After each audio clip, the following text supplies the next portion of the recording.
BJP में आने के बाद बीजेपी के कई नेता कांग्रेस में शामिल हो रहे हैं। राकेश चौधरी हैं उदाहरण। तो इसको क्या लेते हैं आप? कुछ नहीं, पार्टी का एक व्यापक निर्णय है, केंद्रीय नेतृत्व ने निर्णय लिया, भारतीय जनता पार्टी के प्रदेश नेतृत्व ने निर्णय लिया।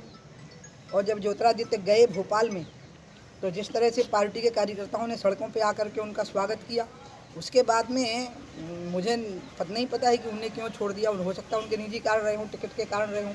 सारे प्रदेश की जनता खुश है, सारे पार्टी के कार्यकर्ता खुश हैं और इस निर्णय में सभी नेताओं की सहमति है, प्रदेश की भी और केंद्र की भी।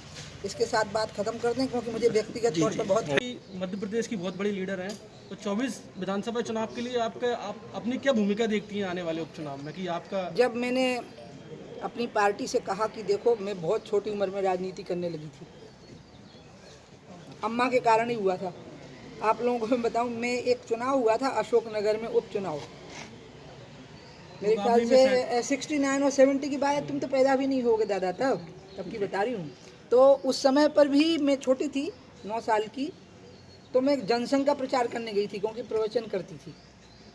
तो आप सोचो, जो 9 साल की उम्र से पब्लिक लाइफ में हो, राजनीतिक दृष्टि से भी और सामाजिक दृष्टि से प्रवचन बहुत करती रही, फिर विदेश में भी गई, 6 बार MP रही हूँ, 2 बार विधायक रही हूँ, 11 साल केंद्र मंत्री रही हूँ, मुख्यमंत्री भी रही।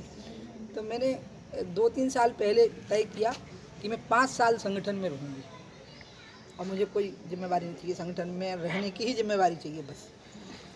और ये बात मैंने अमित जी को जब बताई, अमित शाह जी को, तो पहले तो वो थोड़े मतलब सहमत नहीं हुए। उन्होंने कहा ये कार्यकाल, मैंने कहा ठीक है, ये कार्यकाल पूरा करते हैं।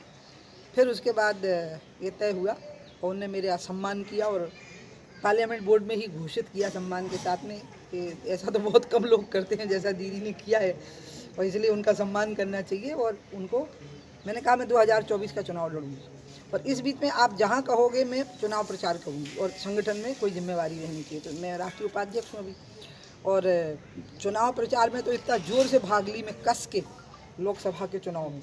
उसके पहले तो मैं मंत्री थी विधानसभा के चुनाव के साथ, कि आखिरी फेस की वोटिंग तक, मतलब 2 दिन पहले तक मैं चुनाव, मेरा हेलीकॉप्टर आखिरी में उतरा है, क्या नाम है, नरेंद्र तोमर की लोकसभा में। तो इसलिए मैं जहां वो कह देते हैं मैं तो चली जाती हूँ चुनाव प्रचार के। लेकिन मेरे को ये लग रहा है कि यहाँ पर तो ज़रूरत भी नहीं है। एक नॉमिनेशन होना है, कैंडिडेट की घोषणा होनी है, नॉमिनेशन होना है, लोग वोट देने को तैयार हैं, और पार्टी के कार्यकर्ता और जनता का भाव ही एक हो गया है। तो यहाँ तो सिर्फ विजय की घोषणा होनी है 24 सीटों पे। सिंधिया जी के मुझे तो बीजेपी एक में बात मालूम है कि हमारे यहाँ जो आता है वो हमारी ही विचारधारा की बात करेगा, दूसरी नहीं करेगा। ये सवाल मुझसे होना ही नहीं। अभी कैबिनेट का विस्तार होने वाला है, मंत्रिमंडल का, कब तक कब तक हो जाएगा? इसका जवाब तो शिवराज दे सकते हैं। सिंधिया मुझे तो इतना पता है, सिंधिया तो मध्य प्रदेश की कैबिनेट में तो नहीं, हाँ। और जो स्थितियां हैं, जो मुझे जानकारी परसों तक की, वो तो यही थी ना कि गवर्नर हाउस में प्रॉब्लम आ गई और स्टाफ में भी प्रॉब्लम आ गई। तो अब और क्या स्थितियां अब बनी होंगी इन 2 दिनों में। मेरा अनबोला नहीं है ना किसी से। अब जब से मैं चुनाव नहीं लड़ी तो भोपाल में ही ज़्यादा समय रहती हूँ, तो अब तो बिल्कुल घरापा जिसको बोलते हैं ना, और मैं हुई यहाँ की।